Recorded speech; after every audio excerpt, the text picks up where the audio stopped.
Paz. O tema da nossa meditação hoje encontra-se em Miqueias, capítulo de número 6, versículo de número 5.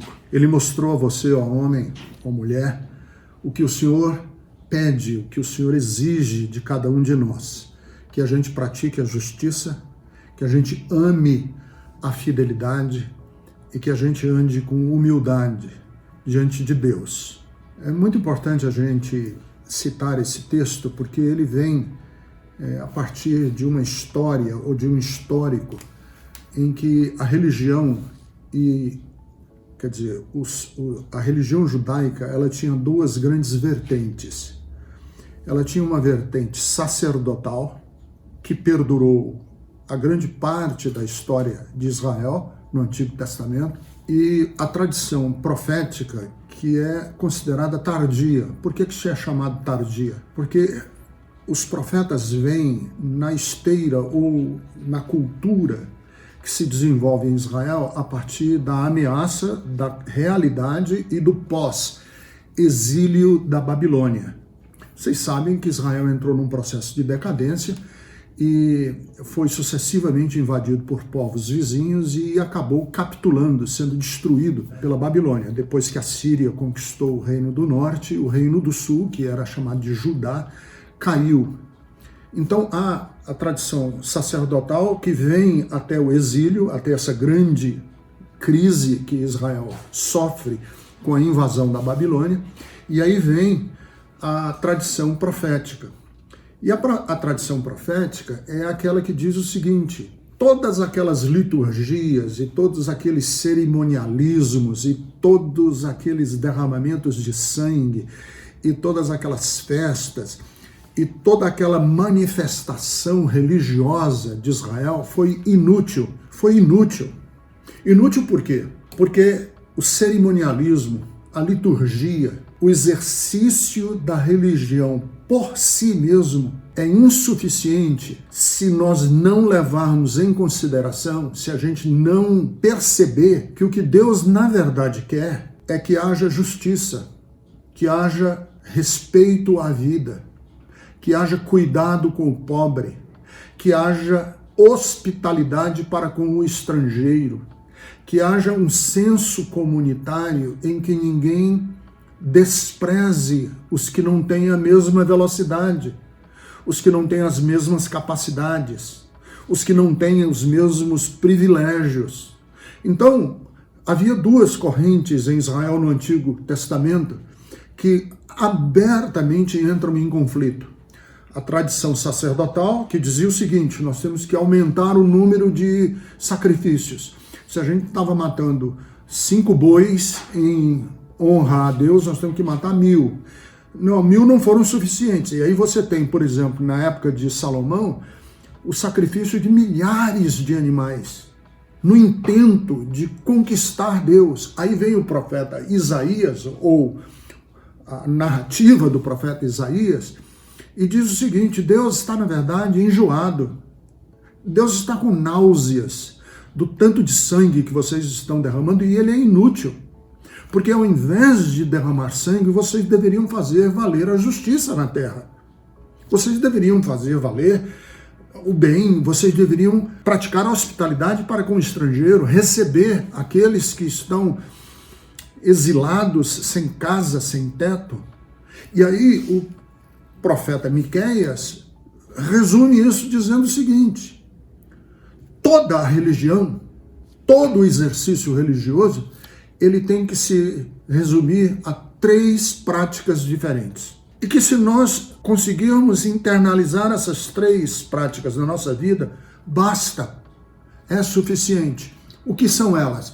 Aqui está o texto: que você pratique a justiça, que você tenha no seu comportamento, na sua vida, um senso de justiça. E o senso de justiça é o seguinte: eu não quero levar vantagem sobre ninguém, eu não quero ganhar às custas do desespero, eu não quero lucrar às custas do suor injusto, eu não quero ser o que tem tudo às custas do trabalho do miserável que não tem nada. Isso é justiça.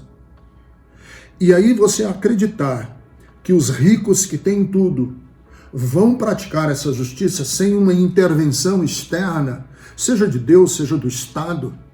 Não vão, porque Jesus diz isso e Tiago também diz isso, que os ricos deste mundo, eles vão proteger o que é seu, e que é necessário uma força externa sobre eles para que eles pratiquem a justiça.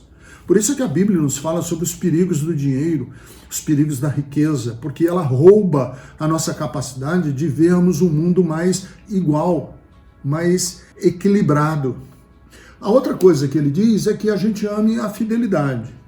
O que é amar a fidelidade? Fidelidade é uma outra palavra para lealdade, para correção nas nossas relações, para sermos verdadeiros uns com os outros, para que ninguém tenha suspeita que nas nossas relações existem arapucas, armadilhas, que as pessoas precisam se proteger uns dos outros porque ninguém confia em ninguém.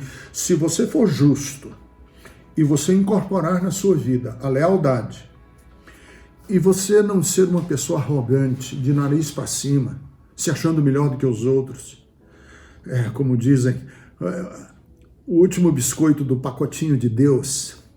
Se você não se vê como o eleito privilegiado, diferenciado dos demais, se você andar com humildade diante de Deus, basta, é suficiente. O exercício religioso que tenta compensar essas três virtudes é inútil. E essas três virtudes são suficientes para compensar a ausência, muitas vezes, que a vida impõe da gente nem poder praticar o exercício religioso, como é, por exemplo, o que estamos agora, sem a possibilidade de irmos a templos, igrejas, catedrais, mesquitas, sinagogas. Como estamos nas nossas casas e a gente não pode praticar aberta e ostensivamente a religiosidade que nos diz respeito, pratique essas três na sua vida. Seja justo, abrace a lealdade como um valor inquestionável e inegociável e ande com humildade diante de Deus.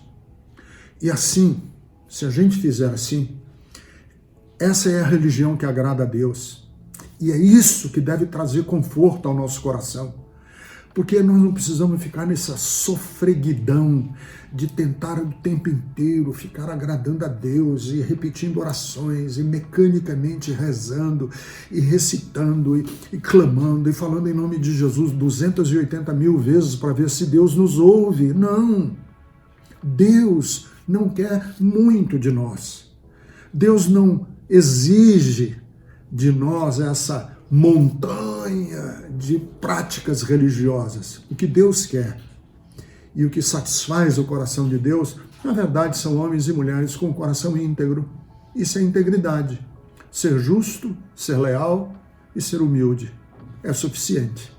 E que isso seja suficiente para ajudar você a atravessar esse tempo tão difícil, essa época tão grave que a humanidade nesse instante está sujeita. E nós estamos juntos, porque somos parte dessa grande família, que é a família de Deus, homens e mulheres espalhados aos quatro cantos da terra, tá bom? Que Deus abençoe você, que Deus abençoe sua vida. Vamos em frente, porque juntos, unidos e unidas, a gente vai mais longe.